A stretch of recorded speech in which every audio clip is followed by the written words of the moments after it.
Hello, welcome to today's podcast on the thoughts that matter, where we seek to ponder on ideas that play an imperative role in our lives. So, today's podcast will be talking about the aspect of poverty. This is an issue that has been disturbing our life. It has been stressing us, it has been pushing us to the levels that we don't like. Some of us actually have gone suicidal. Today, let's discuss the aspect of the mind of scarcity and how to overcome it. So, my very first question is, who came to your home early in the morning, knocked your door, and told you that you are poor? That's my first question. Who came to your home early in the morning, knocked at your door, and told you that from today you are poor? Nobody. Exactly. Nobody came and told you that from today I want you to be poor. You just decided that as an individual, this is how I'll be thinking. And I came to realize that most of us suffer from the aspect of the mindset. Because we have been bred and we have been born in an environment of scarcity, whereby there is lack. We lack food, we lack electricity, we lack resources, we lack the opportunities, we lack the networks. So for you, first of all, to start having the mindset of abundance, you need to change your mindset and how you think about things, how you think about ideas. For money, first of all, to be seated waiting for you in your bank account, it starts with the mind. So you start by having money in the mind before you even acquire it.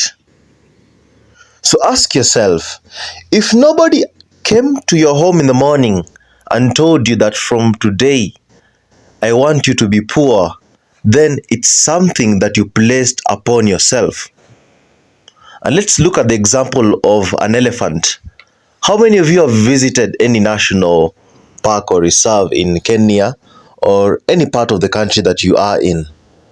Have you ever seen these elephants, these big mammals that are just locked up in cages despite of their strength and their size?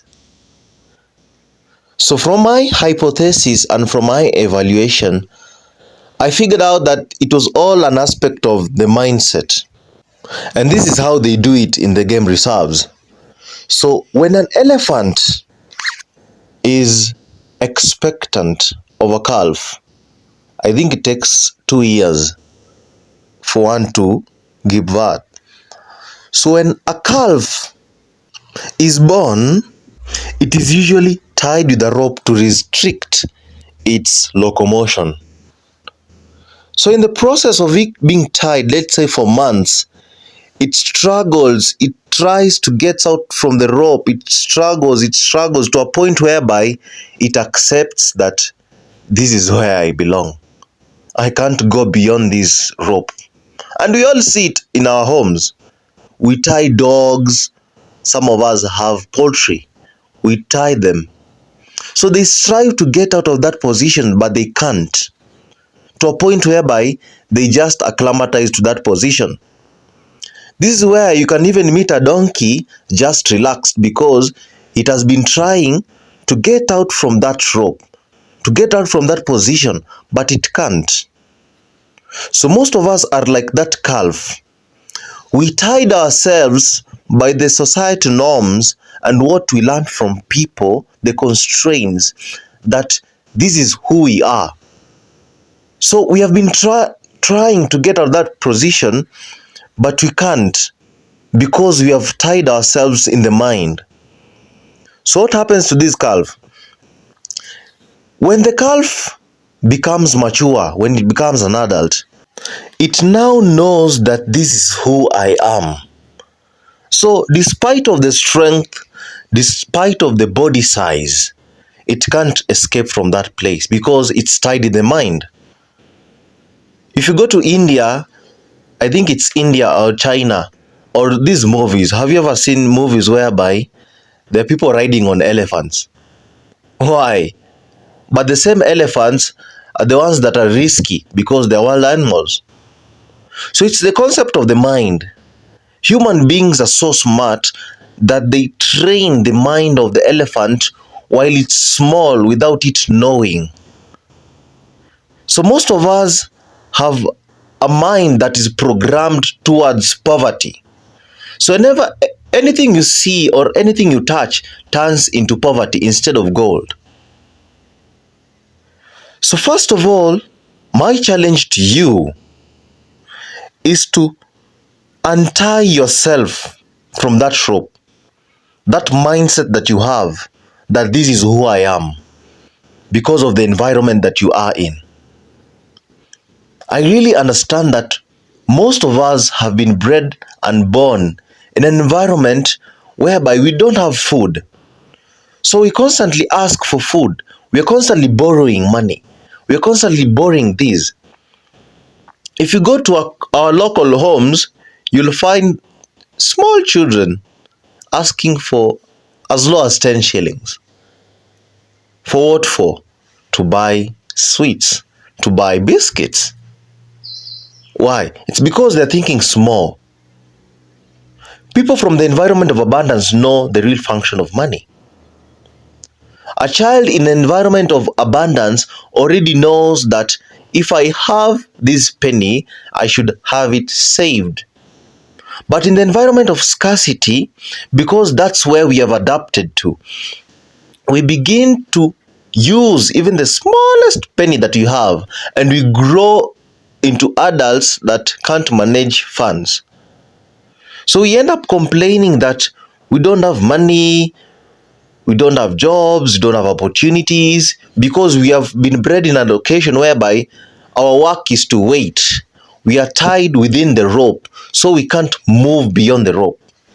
Interestingly, I came to realize that people in the environment of scarcity, whereby people have the poverty mindset, are being driven by two emotions.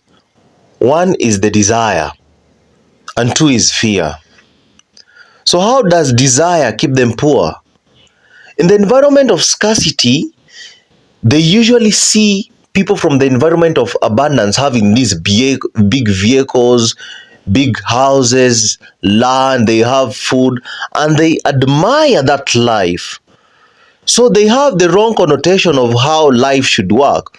So instead of looking for a way to have this money invested back or having to keep more money, they take the money and buy luxurious things to also look rich. So in the process of buying things, they start becoming poor.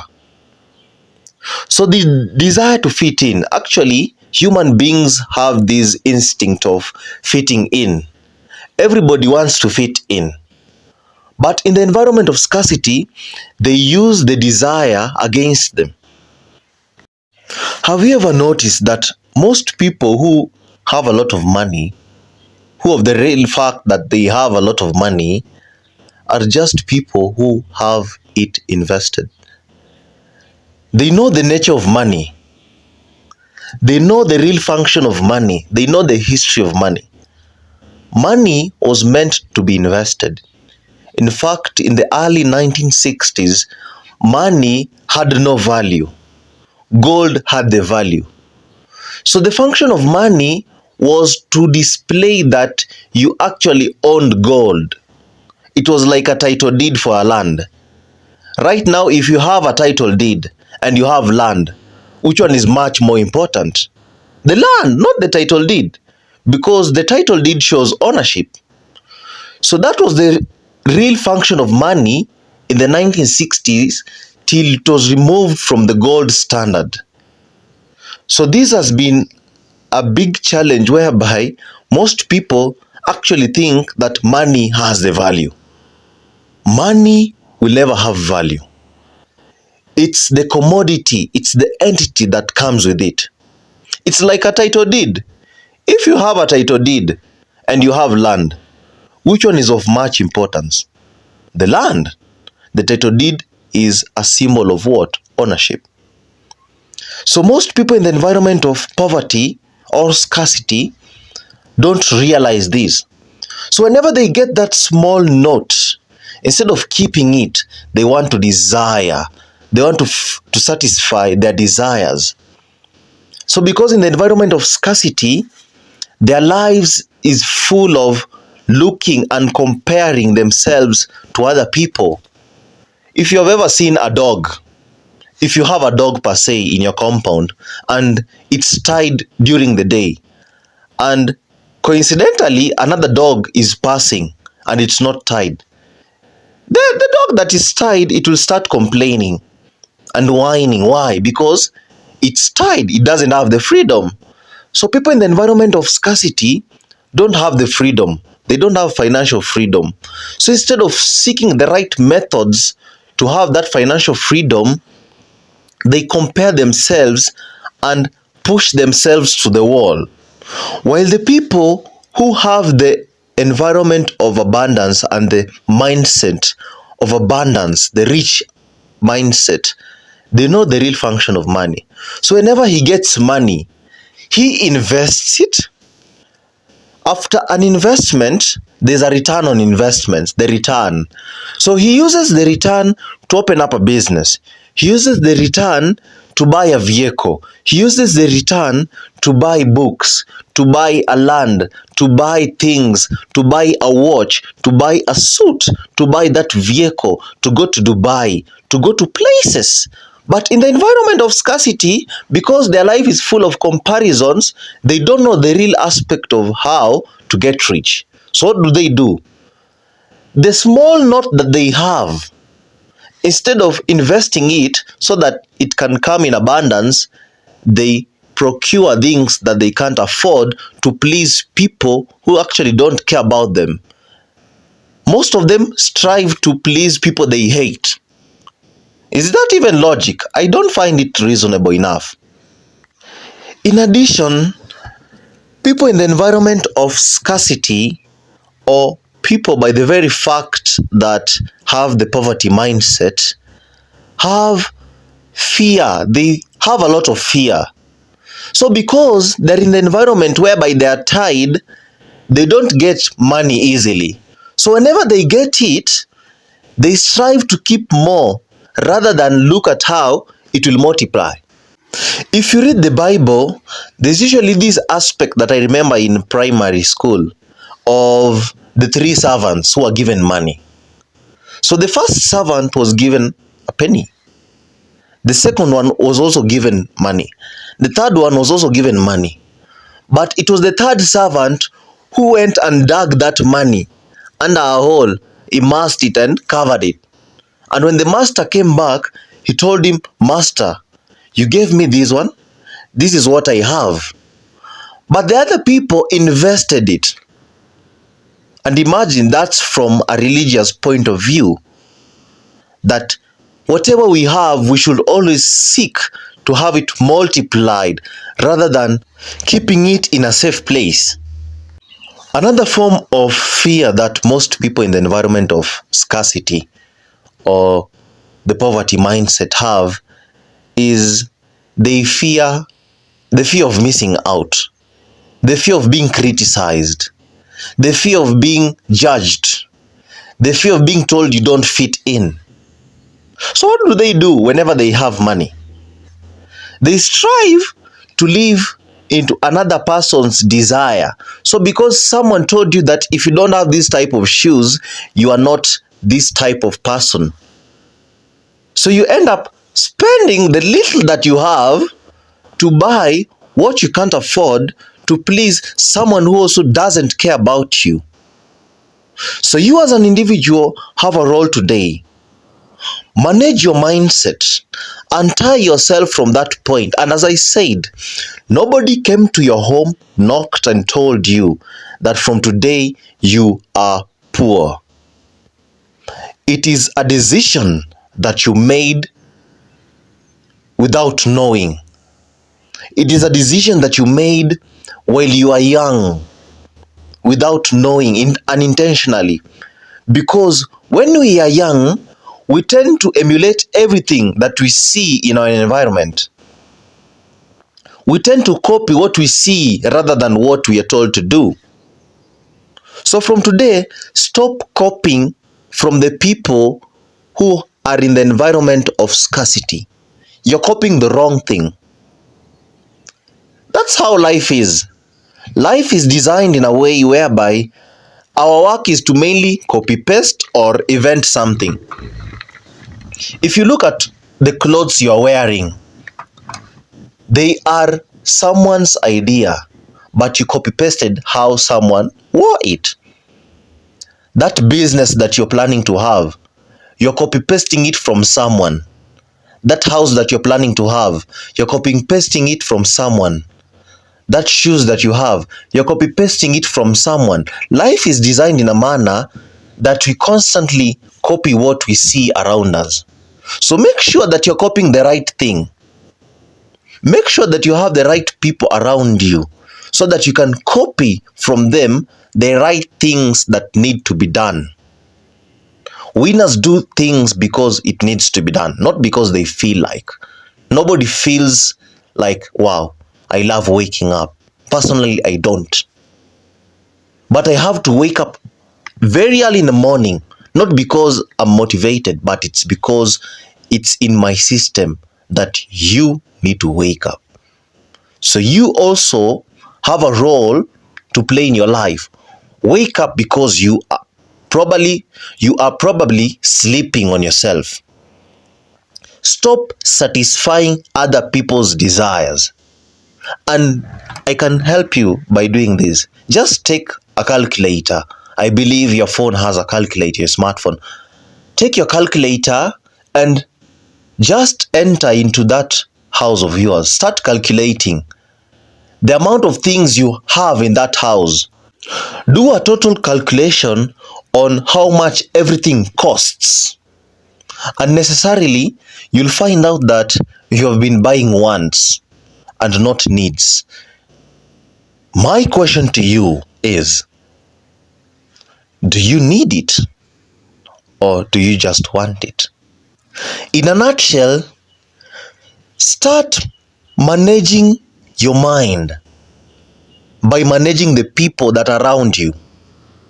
Because the people that are around you will affect your decisions that you're going to make today.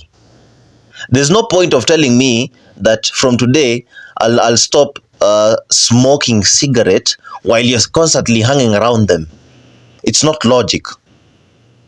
So if you start emulating people that are better than you in an environment of abundance, you'll start having a lot of money. In fact, money flows because you're just around them. And this is the aspect that I love about life. Just hanging around such people puts you in a position whereby your account will at least have something. Your mind will at least have something. So instead of taking away from you, your mind will be accessing different viewpoints on how to get more. Because in the environment of scarcity, there is a lot of jealousy. Let me tell you this. And this is why most Africans don't succeed in life. It's because of jealousy. Jealousy is commonly found in the environment of scarcity, whereby you may have a shop next to you, but your neighbor will bypass all the shops and go to the other shop, not because of the product, but because they don't like you. And this is the aspect that the Jews use. The Jews, where Jesus came from, Jesus Christ. So in the Jews community, whenever someone has a business or a product, instead of going to buy another person's product, they come to you. Even if your product is bad, even if they don't like your product, they'll tell you, correct this place, add flavor, do this and that. So move yourself to the environment of abundance whereby people are willing to help you. people willing to help your mindset and manage your emotions. In fact, most people have emotions. Everybody has emotions. And the full term for emotions is energy in motion. Everybody has it as long as you're a human being. Even the rich have it. They just know how to utilize it. They use the desire to their advantage. They use the fear to their advantage. So how do they use the desire to their advantage? They use the desire to own property and they start investing as early as now. They use the desire to fit in by building their minds, not working on their physical appearance. They use the fear to get more. And this is actually a challenge as to why most people are suffering, let's say in countries, because of corruption. Some of them actually don't know how to manage their desires. So they have a lot of money, but they keep on stealing from the regular citizen because of the desire to have more. So if you don't manage your desires and your fear, your emotions, the energy in motion, you'd never be well suited. But to a point, if you're in the environment of scarcity, I believe you'll be well suited. But if you're in the environment of abundance, it's also a chance for you to renegotiate yourself up to the top 3% by managing your emotions. So an individual in the environment of abundance who can't manage their desire and their fears is the most common reason as to why people in the environment of scarcity continue to suffer. Because of their desire, we get corrupt leaders. Because of their fear to get poor, they steal more funds. So everybody here in the environment of scarcity and abundance have a role to play. Each one of us has a role to play in regards to managing their own mindset and emotions. So that's it, guys. Remember to subscribe, share, and tune in into our podcasts at any time. Cheers.